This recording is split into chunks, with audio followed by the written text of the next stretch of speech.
Known for her humanitarian work, our guest is a distinguished cancer scientist and educator. She has also received extensive recognition. Founder of the Breast Cancer Hub, let me introduce you to Dr. Lopamudra Das Roy. Dr. Lopa, is that what we're calling you today? Tell us about your name.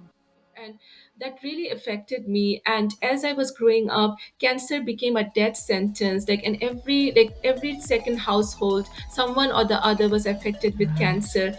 You're very reputable in the world. You've won a lot of awards. You've been featured globally. And as you were talking about that breakthrough, I mean, that was a huge breakthrough.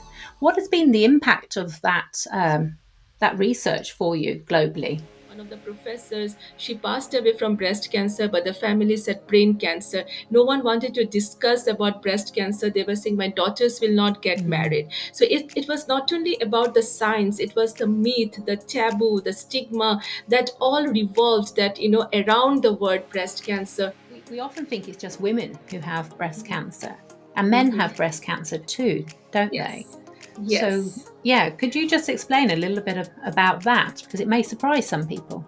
And I can proudly say that since we penetrated, those who had zero awareness about cancer, they are now so aware, the villagers, they would talk to each other, and then they are so proactive. And when I go, every year I'm traveling there. And It's a global hub, isn't it? So yes. while there's other projects on the go, anybody around the world can access the information, whether you have cancer, you know someone who's got cancer, or you're a caregiver.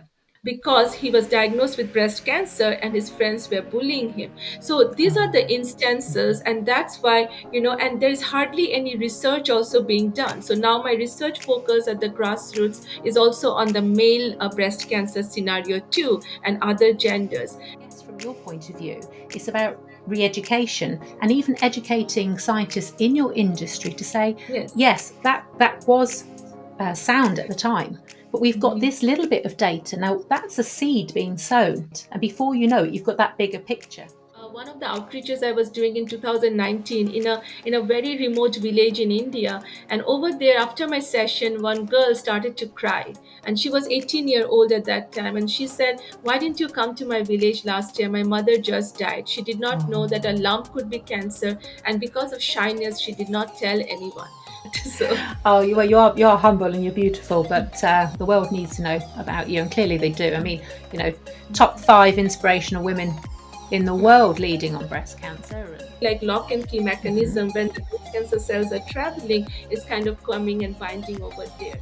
So there's so many things going on with inflammation that Yeah. goes unnoticed.